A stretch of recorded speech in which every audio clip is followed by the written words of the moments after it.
예배 가운데 나오신 우리 모든 성도님들 가운데 하나님의 놀라운 은총이 날마다 함께 하시기를 주님의 이름으로 축복합니다. 오늘은 특별히 감사 주일로 보내고 있습니다. 지난 한 해 동안 지켜주신 은혜, 또 앞으로도 영원히 우리를 인도하실 그 은혜를 기억하며 늘 감사와 기쁨으로 승리하시는 우리 모든 성도님들 되시기를 축원합니다.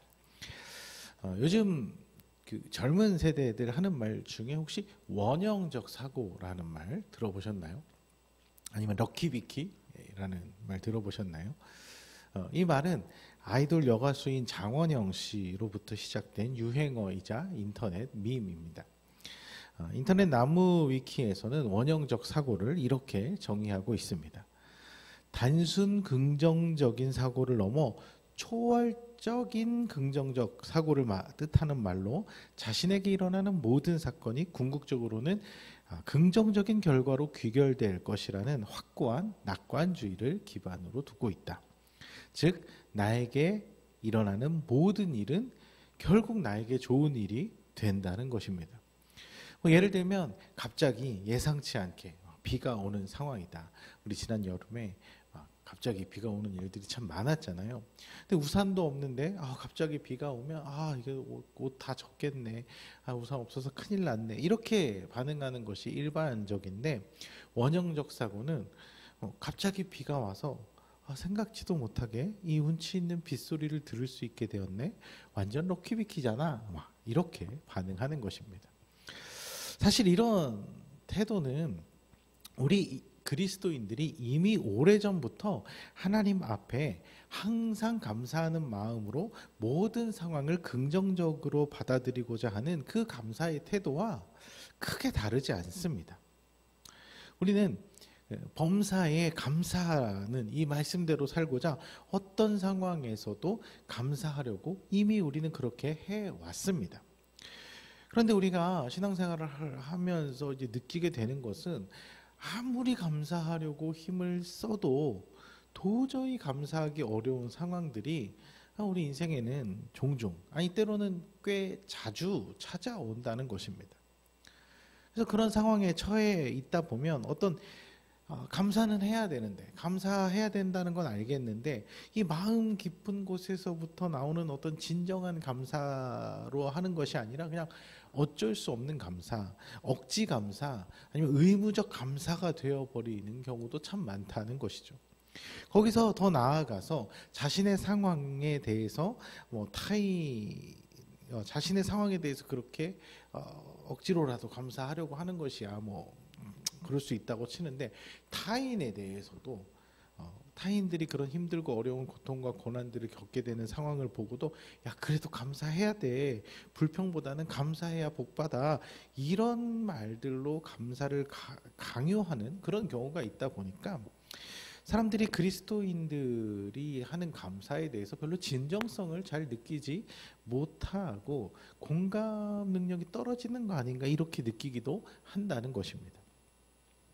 그런데 재미있는 것은 이 사람들이 원형적 사고에 대해서는 그런 어떤 부정적인 시각보다는, 불편해하기보다는 대체적으로 긍정적인 반응입니다. 이런 원형적 사고를 통해 마음을 다잡고 힘을 낼 수 있게 되었다는 사람들의 반응이 많아지면서 긍정적인 어떤 선순환 효과를 보이고 있다는 것이죠. 아마도 제 생각에는 이 장원영 씨도 왜 안 힘들겠습니까? 근데 이제 인기 있는 그런 여자 아이돌 가수로서 팬들에게 좋은 모습을 보이고 싶은 마음에, 항상 웃는 그런 밝은 모습을 보이고 싶은 마음에 더 그렇게 반응하는 그런 게 있을 거예요. 그래서 이걸 어떻게 자칫 잘못 보면 가식처럼 보일 수도 있고, 어떻게 보면 좀 과하다, 좀 지나치다라고 볼 수도 있는데, 그럼에도 불구하고 왜 사람들이 원형적 사고에 대해서는 대체적으로 긍정적인 그런 반응을 보이는 것일까요? 그것은 제가 생각할 때는 이 장원영 씨가 어떤 그런 질문에도 당황하지 않고 긍정적인 이유를 참 잘 찾아내기 때문인 것 같습니다. 아무래도 이런 걸로 이슈가 되다 보니까 방송이나 유튜브에서 인터뷰하는 그런 기회들이 되면 사람들이 다 이런 걸 물어보지 않겠습니까? 그래서 막 이런 상황에까지 막 이런 상황이라면 어떻게 막 이렇게 막 계속 물어보는데 그러면 정말 말도 안 되는 상황들을 제시를 하거든요. 그러면은 정말 좋게 생각할 것이 하나도 없을 것 같은 그런 좀 당황스러운 그런 질문을 던짐에도 불구하고 그때마다 이 장원영 씨가 굉장히 센스 있게 정말 밝은 표정으로 답들을 정말 잘 찾아서 그렇게 좋은 상황들을 긍정적인 반응들을 하더라고.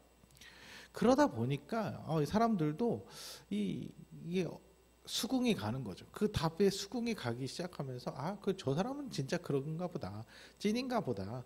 진짜 저런 상황에도 저렇게 생각할 수도 있구나. 이렇게 반응을 하는 것 같습니다.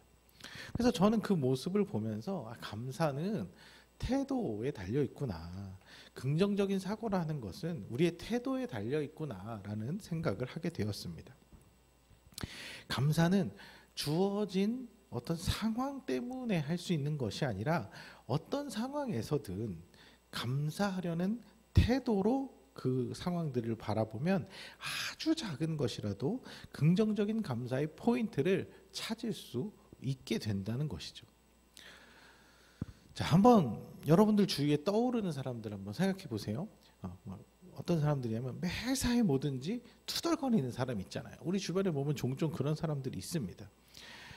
무슨 이야기를 해도 일단 부정적인 말로 이야기를 받아들이고 그 시작하는 사람들이 있어요. 아니, 근데 이런 말들로 시작을 하면서 어떤 상대방의 의견이 무엇이든지 상관없이 일단 접고 들어가는 사람들. 어떤 좋은 이야기를 해도 그 안에서 비판적인 면을 막 찾아내는 그런 사람들. 그래서 뭐든지 문제 제기부터 하고 보는 사람들.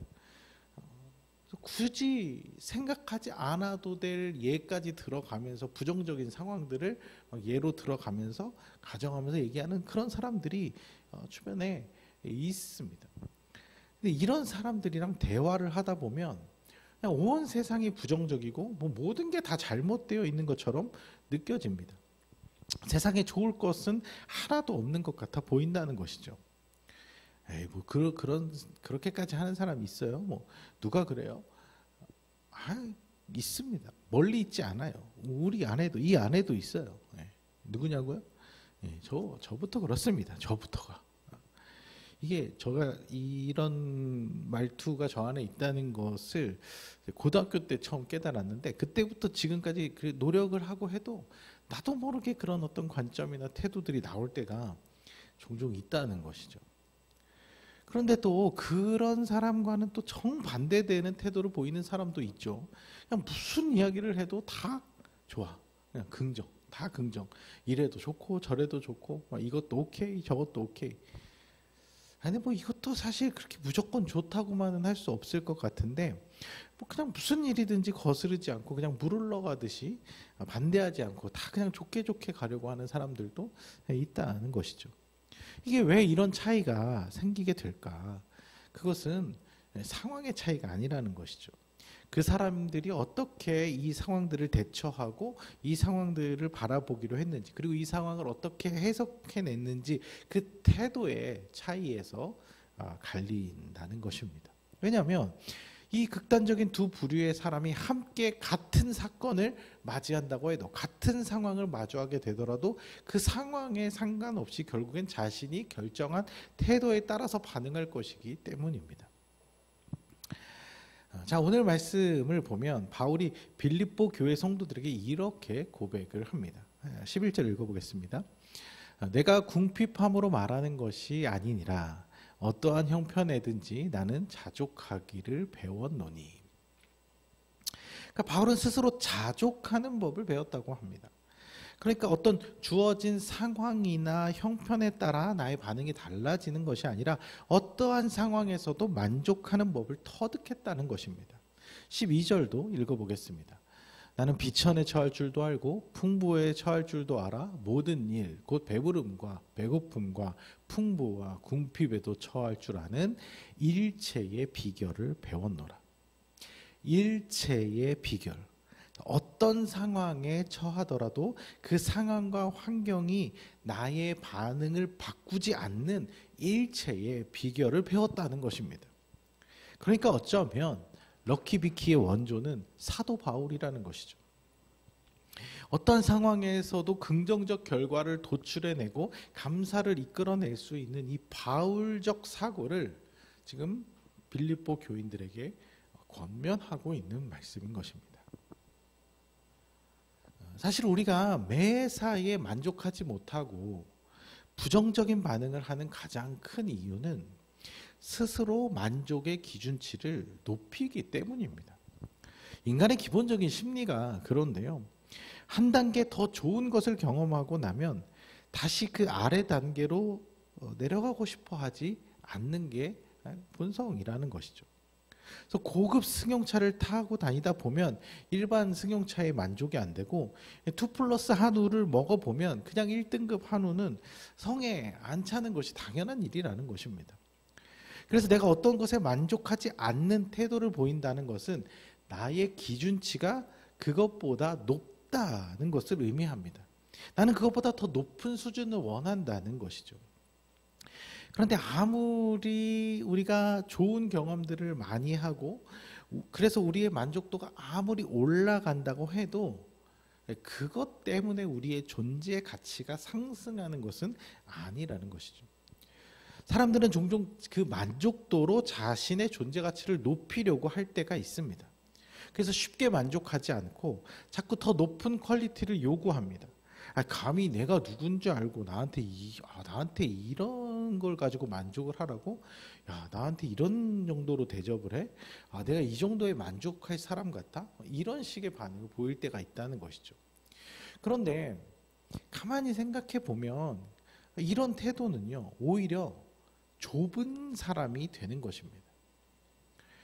한우 2+ 아니면 한우 2+ 아니면 난 못 먹는다. 이 말은 자신의 가치가 높다고 말하는 것처럼 보이지만 뒤집어서 생각해 보면 나는 한우 2+ 아니면 행복을 느낄 수 없는 불행한 사람이다라고 말하는 것이죠. 나는 고급 승용차 아니면 안 탄다는 말이 마치 자신의 어떤 지위와 권위를 높이는 것처럼 생각할 수 있지만 실제로는 나는 그냥 일반 자동차를 타면 불편하기만 하고 만족할 수 없는 불행한 사람이라고 말하는 것과 같은 것입니다.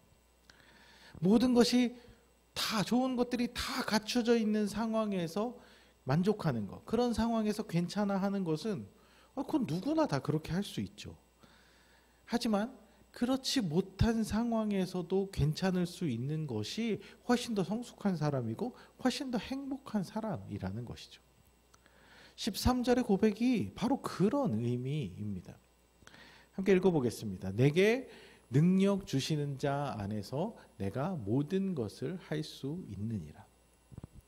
능력 주시는 자 안에서 내가 모든 것을 할 수 있다. 이 말은 하나님께서 나에게 뭐든지 다 해낼 수 있는 초능력을 주신다는 의미가 아닙니다.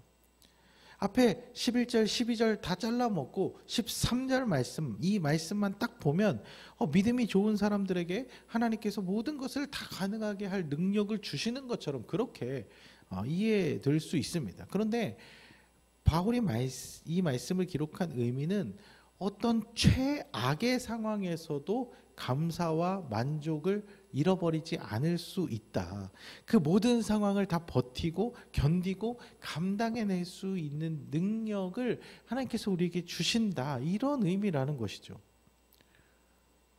내가 지금 가난해서 죽을 것 같은데 이 가난을 부유함으로 바꿀 수 있는 능력치를 주신다. 이게 아니라 이 가난 속에서도 만족하며 살 수 있는 힘을 주신다는 것이죠. 내가 지금 자꾸 시험에 떨어져서 마음이 괴로운데 이번 시험에는 꼭 붙을 수 있도록 하나님께서 막 지혜와 능력과 이걸 다 부어주셔갖고 어떻게든 시험을 붙게 하신다. 이런 의미가 아니라 또 다시 떨어지더라도 좌절하지 않고 계속해서 도전할 용기를 주신다. 그런 의미인 것이죠. 그동안 우리는 이 말씀을 너무 많이 왜곡했습니다. 힘든 일 있을 때 우리를 무적으로 만들어주는 어떤 초능력 히어로로 만들어주는 말씀인 줄 알았는데 맥락을 잘 보면 바울이 말하고자 하는 것은 그 의미가 아니라는 거죠. 오히려 반대의 의미가 더 강할 수도 있습니다. 여러분들 약할 때 강함 되시네. 이 고백도 마찬가지입니다. 하나님께서 약한 우리를 강하게 바꿔주신다. 강한 능력을 더해주신다는 것이 아니라 약한 것이 우리에게 곧 강점이 될 때가 있다는 말입니다. 약한 그때의 강함이다. 이 말입니다.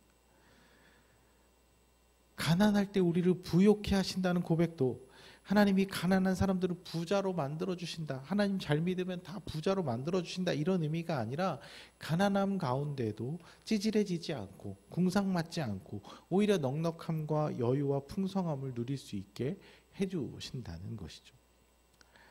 이 비밀을 제대로 깨달으면 성도들 중에 상당수가 크게 실망할 수 있습니다. 내가 생각했던, 내가 바라던 게 아니네. 내 삶을 형통하게 해주신다고, 그래서 복 주신다 그래서, 그래 예수 잘 믿으면, 교회 열심히 다니면 높아지는 줄 알았는데, 상황이 개선되는 줄 알았는데, 성공하는 줄 알았는데, 그게 아닐 수도 있네. 이런 실망을 할 수 있다는 것이죠. 우리는 말씀을 정직하게 다시 보아야 합니다. 하나님은 우리에게 일확천금을 주신다고 한 적도 없고 우리를 세상의 가장 높은 자리에 올려주시겠다고 한 적도 없습니다. 그것은 우리가 원하는 방식이지 하나님이 우리를 사랑하는 방식은 아닙니다. 하나님께서 주시는 능력은 성공, 명예, 부, 쾌락, 지식 이런 것들이 아니고 어떠한 상황에서라도 만족할 수 있는 이 마음의 여유라는 것이죠. 넓은 집에서 살지 않아도 행복할 수 있는 능력, 통장 잔고가 매달 간당간당해도 행복할 수 있는 능력, 건강이 너무 약해져서 예전같이 마음껏 활동하기 어려워도 행복할 수 있는 능력, 다른 어떤 조건 때문에 행복한 것이 아니라 그저 하나님이 우리 곁에 계시기 때문에 그것 하나만으로 충분하다고 만족할 수 있는 바로 그 능력. 이것이 무적의 능력이 아니고 무엇이겠습니까? 이것이 별거 아니라고 생각이 드십니까? 이건 그냥 뭐 누구나 마음만 먹으면 다 되는 것이라고 생각하십니까? 자기 합리화하고 정신 승리일 뿐이라고 생각이 드십니까? 아니요. 절대 그렇지 않습니다. 그럼 한번 그렇게 해보려고 노력해 보십시오. 그게 쉽게 되나? 어떤 상황에도 만족하고 감사할 수 있는 거, 이거 우리가 애쓴다고 노력한다고 되는 것이 아닙니다.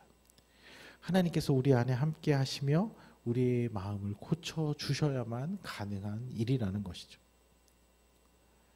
하나님께서 우리에게 이 감사 주일에 그 마음을 허락해 주시길 소망합니다. 다른 어떤 것이 만족과 감사와 행복의 조건이 되지 않기를, 우리에게 주어진 모든 상황 속에서 범사에 감사할 수 있는 넉넉하고 성숙한 감사의 태도로 살아갈 수 있는 우리 모든 성도님들의 삶과 또 신앙이 될 수 있기를 주님의 이름으로 축복합니다.